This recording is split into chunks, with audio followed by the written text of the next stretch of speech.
नमस्कार, मैं आपके साथ पायल भुयन। स्वागत है आपका सारा देश 100 खबरों में।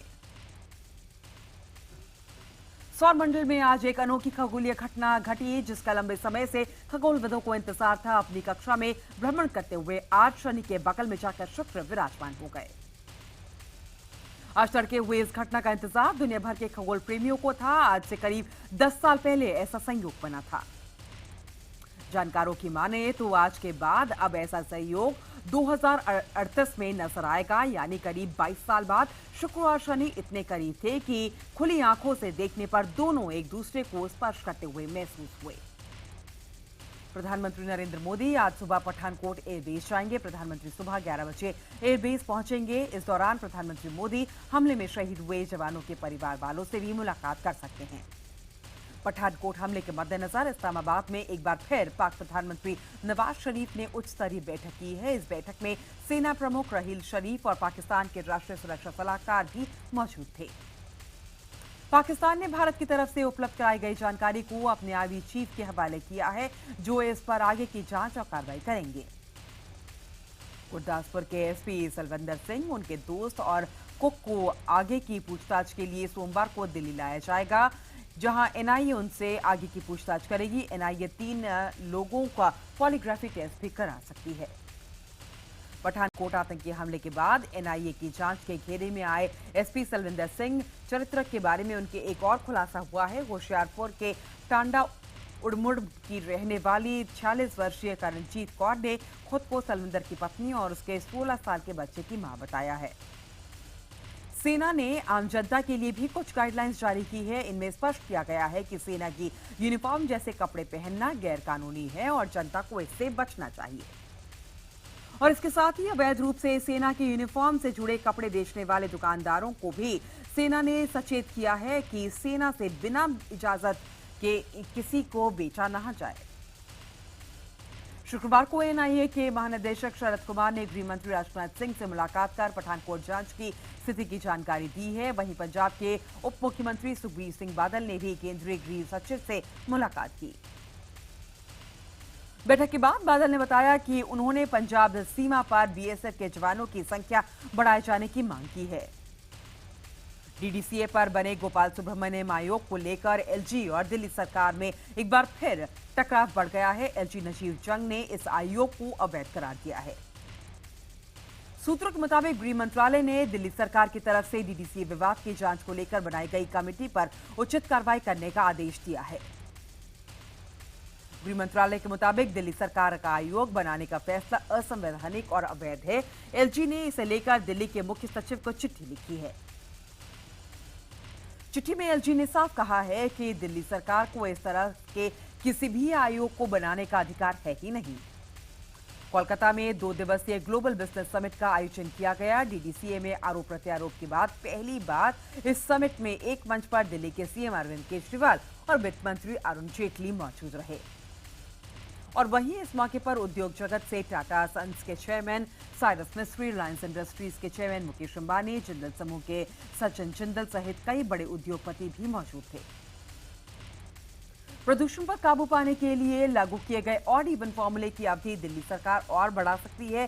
सरकार ने हाईकोर्ट में दावा किया है कि ऑड इवन फॉर्मूले का दिल्ली में अच्छा असर पड़ा है। सरकार ने कोर्ट में कहा है कि प्रदूषण कम करने के लिए वो कारों की संख्या तो कम कर सकती है, लेकिन भगवान से कहकर हवा नहीं जलवा सकती। वहीं केंद्रीय एजेंसियों ने दावा किया है कि इस फॉर्मूले के लागू होने के बाद दिल्ली का प्रदूषण या तो बढ़ा है या फिर जस का तस रहा है। दोनों पक्षों की दलील सुनने के बाद हाईकोर्ट सोमवार को ऑड इवन फॉर्मूले पर अपना फैसला सुनाएगा। दिल्ली में ऑड इवन को लेकर जारी एक एड पर विपक्षी दलों ने सवाल उठाए हैं। उनका कहना है कि इस एड में सुप्रीम कोर्ट के आदेश का उल्लंघन किया गया है। आपको बता दें कि इन दिनों टेलीविजन चैनल्स पर एक एड चल रहा है जिसमें केजरीवाल जैसी आवाज सुनाई दे रही है। साथ ही इसमें केजरीवाल की तरह एक शख्स मफलर बांधे हुए पीठ किए हुए नजर आता है। वो केजरीवाल की आवाज और अंदाज में नंबर नियम की तारीफ कर रहा है। इसे लेकर बीजेपी और कांग्रेस ने सवाल उठाए हैं। वहीं दिल्ली सरकार के गृह मंत्री सत्येंद्र जैन ने पलटवार करते हुए कहा है कि विपक्षों को फोबिया हो गया है। मुंबई पुलिस ने बॉलीवुड के बड़े सितारों की सुरक्षा में कटौती की है। इसमें बड़े सितारे जैसे कि आमिर खान और शाहरुख खान भी शामिल हैं। मुंबई पुलिस का कहना है कि सुरक्षा में कटौती एक सामान्य प्रक्रिया है और हर 3 महीने में थ्रेट परसेप्शन को देखते हुए सुरक्षा कम या ज्यादा की जाती है। मुंबई पुलिस के इस कदम पर फिल्म अभिनेता आमिर खान ने कहा है कि मुंबई की सुरक्षा में पुलिस का इस्तेमाल होना चाहिए और जरूरत के वक्त सुरक्षा बढ़ाई जाती है। आपको बता दें कि पुलिस के नए फैसले के बाद शाहरुख और आमिर की सुरक्षा में अब सिर्फ 2 कांस्टेबल ही तैनात रहेंगे। वहीं राजकुमार हिरानी, फरहान अख्तर, विनोद चोपड़ा, अली और करीम मुरानी सहित करीब 40 लोगों की सुरक्षा या तो खत्म कर दी गई है या फिर घटा दी गई है, जबकि अक्षय कुमार, लता मंगेशकर, दिलीप कुमार, अमिताभ बच्चन, महेश भट्ट को पुलिस सुरक्षा जारी है। जम्मू कश्मीर में नए मुख्यमंत्री को लेकर स्थिति अभी तक स्पष्ट नहीं हो पाई है। ऐसे में आज से राज्यपाल शासन लगाने की संभावना नजर आ रही है। हालांकि राज्यपाल ने आज दोनों पार्टियों से अपनी स्थिति स्पष्ट करने के लिए कहा है। मुख्यमंत्री मुफ्ती मोहम्मद सईद के मौत के बाद वहां मुख्यमंत्री का पद खाली पड़ा है और महबूबा मुफ्ती चौथे दिन से पहले शपथ लेने से इनकार कर चुकी हैं, जबकि संविधान के मुताबिक एक दिन के अंदर या तो कार्यवाही मुख्यमंत्री बनना चाहिए या फिर गवर्नर रूल लागू कर देना चाहिए। बारामती से एनसीपी सांसद और शरद पवार की बेटी सुप्रिया सुले ने खुलासा किया है कि संसद में भाषण सुनकर जब बोर हो जाते हैं तो आपस में साड़ी पर चर्चा कर लेते हैं। सुप्रिया सुले ने एक सेमिनार में बोलते हुए ये खुलासा किया है। हालांकि बाद में सफाई देते हुए उन्होंने कहा कि उनकी बातों को गलत तरीके से पेश किया गया। दिल्ली विश्वविद्यालय में राम जन्मभूमि को लेकर आज 2 दिन का सेमिनार शुरू हो रहा है। बीजेपी नेता सुब्रमण्यम स्वामी इस संगोष्ठी के मुख्य वक्ता होंगे। दिल्ली विश्वविद्यालय छात्र संगठन पर काबिज एबीवीपी इसका समर्थन कर रही है, तो वहीं वामपंथी छात्र संगठन आइसा इसके विरोध में खड़ी हुई नजर आ रही है। आइसा के विरोध को देखते हुए विश्वविद्यालय परिसर में पुलिस की भारी बंदोबस्त कर दिया गया है। दिल्ली के मंगोलपुरी में एक लड़की ने प्रेमी के फरेब के चलते आत्महत्या कर ली। बताया जा रहा है कि 12वीं क्लास में पढ़ने वाली लड़की अपने एक क्लासमेट विशाल से मोहब्बत करती थी और लड़की को जब पता चला कि विशाल दूसरे धर्म से है तो उसने उसे दोस्ती खत्म कर ली और इसके बाद लड़के और उसके कुछ रिश्तेदारों ने लड़की पर दबाव बनाया, जिसके बाद तंग आकर लड़की ने फांसी लगाकर खुदकुशी कर ली। आत्महत्या से पहले लड़की ने सुसाइड नोट लिखा है, जिसकी वजह से पूरी घटना का खुलासा हो पाया। फिलहाल पुलिस ने पोस्टमार्टम कराने के बाद शव परिजनों को सौंप दिया है और आला अधिकारियों से सलाह लेने के बाद कार्रवाई करने की बात भी कही है। शनि शिंगणापुर मंदिर में हुए बोर्ड ऑफ डायरेक्टर में 2 महिलाओं को शामिल किया गया है। नए बोर्ड ऑफ डायरेक्टर में कुल 11 सदस्य हैं, जिनमें से 2 महिलाएं भी हैं। बीजेपी विधायक ने आरोप लगाया है कि चुने गए नए सांसदों में ज्यादातर पहले बोर्ड ऑफ डायरेक्टर के परिवार के ही सदस्य हैं। वहीं शिवसेना ने कहा है कि जब अन्य क्षेत्र में महिलाओं को 50% आरक्षण दिया जा रहा है तो सिर्फ 2 महिलाओं को ही नियुक्ति क्यों की गई। आपको बता दें कि शनि शिंगणापुर मंदिर में पूजा स्थल पर महिलाओं का प्रवेश वर्जित है और कुछ दिन पहले ही एक महिला के मंदिर के अंदर जाने पर विवाद खड़ा हो गया। पाकिस्तानी गजल गायक गुलाम अली के कोलकाता में होने वाले कॉन्सर्ट के लिए अब नेताजी इंडोर स्टेडियम को चुना गया है। इस कॉन्सर्ट को 12 जनवरी को आयोजित किया जा रहा है। गुलाम अली के कार्यक्रम के लिए कई बार वेन्यू बदले जा चुके हैं। पहले शहर के पार्क सर्कस, फिर ईडन गार्डन्स को चुना गया और लेकिन अड़चनों के बाद अब नेताजी इंडोर स्टेडियम को फाइनल कर दिया गया है। जम्मू के मेडिकल कॉलेज में अस्पताल में आग लगने के बाद पूरे अस्पताल में अफरा तफरी का माहौल बन गया। दमकल की 3 गाड़ियों ने कड़ी मशक्कत के बाद आग पर काबू पा सके। पिछले कुछ महीनों में मुंबई समेत राज्य के कुछ शहरों में लगातार नौजवानों से के लापता होने के चलते पुलिस और एसटीएफ को शक होने लगा है कि लापता नौजवान आतंकी संगठन आईएसआईएस से जुड़ने की तैयारी तो नहीं कर रहे। ऐसे लोगों को रोकने के लिए पुलिस ने एटीएस के साथ मिलकर एक कैंपेन चलाना शुरू किया है, जिसमें राज्य की पुलिस एटीएस अधिकारियों के साथ मिलकर मुंबई समेत सभी शहरों के कॉलेजों में जाएगी। पुलिस छात्रों को यह समझाने की कोशिश जरूर करेगी कि आईएसआईएस एक खतरनाक आतंकी संगठन है जो सीधे साधे नौजवानों को इंटरनेट के जरिए फंसाकर उन्हें आतंकी बनाता है। दिल्ली पुलिस के स्पेशल सेल ने मौलाना अंजर शाह कासमी नाम के शख्स को बेंगलुरु में भड़काऊ भाषण देने और आतंकी संगठन एक्यूआईएस संबंध के चलते गिरफ्तार किया है। सूत्रों के मुताबिक पूछताछ में पता चला है कि एक्यूआईएस भारत में बड़ा आतंकवादी हमला करने की योजना बना रहा था। उसके निशाने पर बीजेपी के कई बड़े नेता भी थे। पुलिस के मुताबिक पिछले दिनों दिल्ली समेत देश के अलग अलग राज्यों से गिरफ्तार हुए AQIS के आतंकियों से पूछताछ के आधार पर अंसार को गिरफ्तार किया गया। दिल्ली के प्रगति मैदान में आज से 24वां विश्व पुस्तक मेला शुरू हो रहा है। पुस्तक मेला आज से 17 जनवरी तक चलेगा। केंद्रीय मानव संसाधन विकास मंत्री स्मृति ईरानी पुस्तक मेले का उद्घाटन करेंगी। 9 दिन तक चलने वाला पुस्तक मेला इस बार भारत की संस्कृति का धरोहर पर समर्पित होगा। इस साल मेहमान देश के तौर पर चीन के प्रकाशकों को मेल में हिस्सा लेने के लिए बुलाया गया है। तमिलनाडु में बैलों की दौड़ को केंद्र सरकार ने इजाजत दे दी है। जानवरों के अधिकारों से जुड़े संगठन ने सरकार के फैसले के खिलाफ सुप्रीम कोर्ट जाने की बात कही है। आपको बता दें कि तमिलनाडु में मकर संक्रांति पर बैल दौड़ और बैलों की लड़ाई का खेल होता है, जिससे जलीकुट्टू कहा जाता है। राजस्थान के जैसलमेर में बस और जीप में जबरदस्त टक्कर हो गई। हादसे में जीप में सवार 5 लोगों की मौके पर ही मौत हो गई। 12 से ज्यादा लोग घायल हो गए। घायलों में ज्यादातर छात्राएं हैं, जिन्हें जवाहरलाल चिकित्सालय में भर्ती कराया गया है।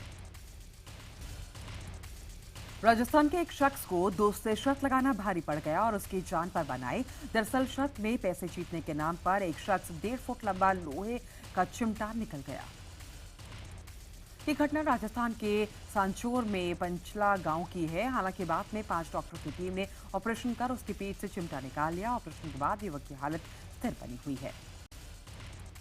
अहमदाबाद में एक RPF के जवान ने एक शख्स को चलती ट्रेन से धक्का दे दिया।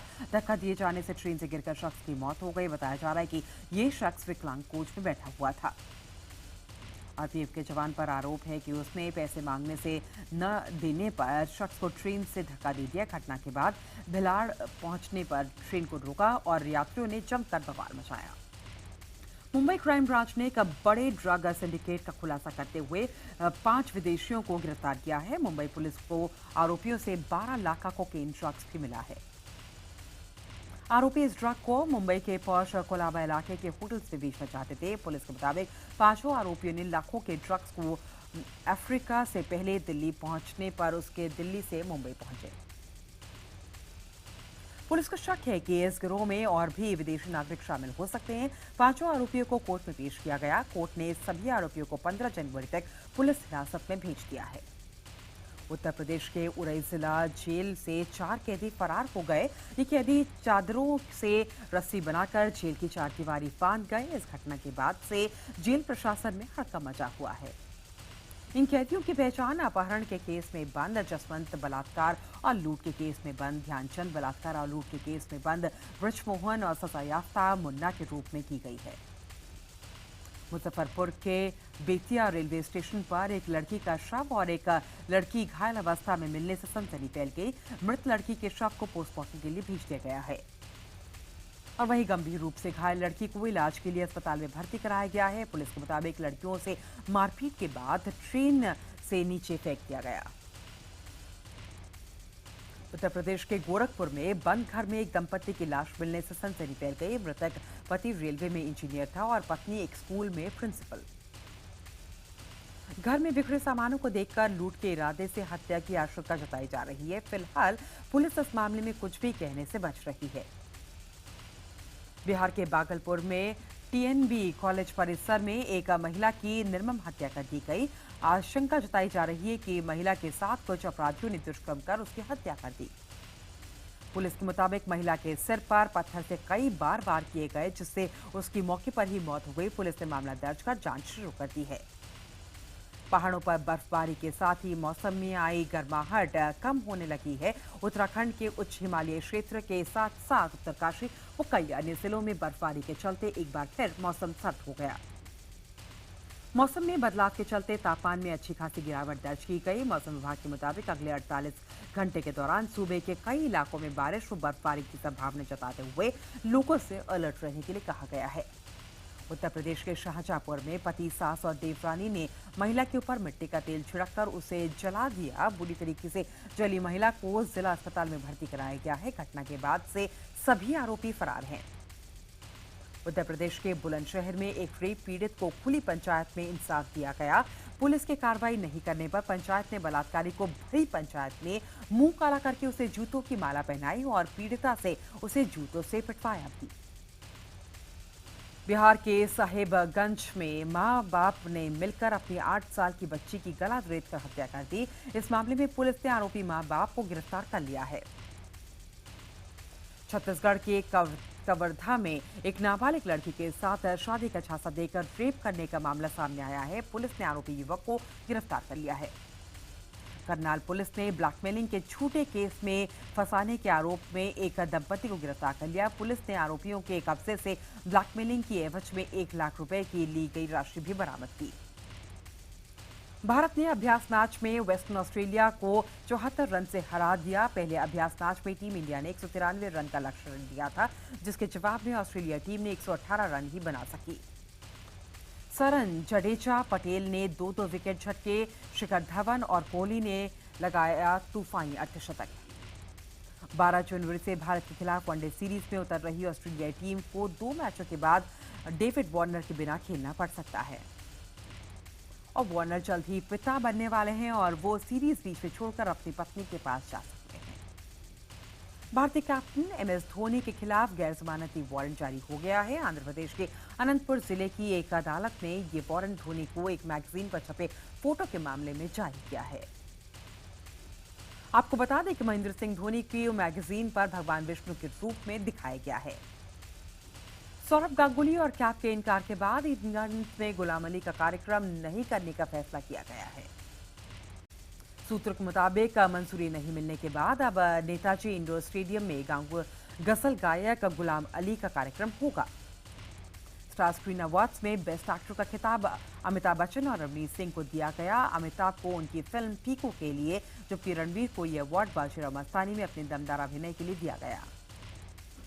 वहीं बेस्ट एक्ट्रेस का अवार्ड दीपिका पादुकोण को उनकी फिल्म पीकू के लिए दिया गया। साथ ही दीपिका ने पॉपुलर चॉइस इन फिल्मों कैटेगरी में भी अवार्ड अपने नाम किया, जबकि प्रियंका चोपड़ा को बाजीराव मस्तानी के लिए बेस्ट सपोर्टिंग एक्ट्रेस का अवार्ड हासिल हुआ।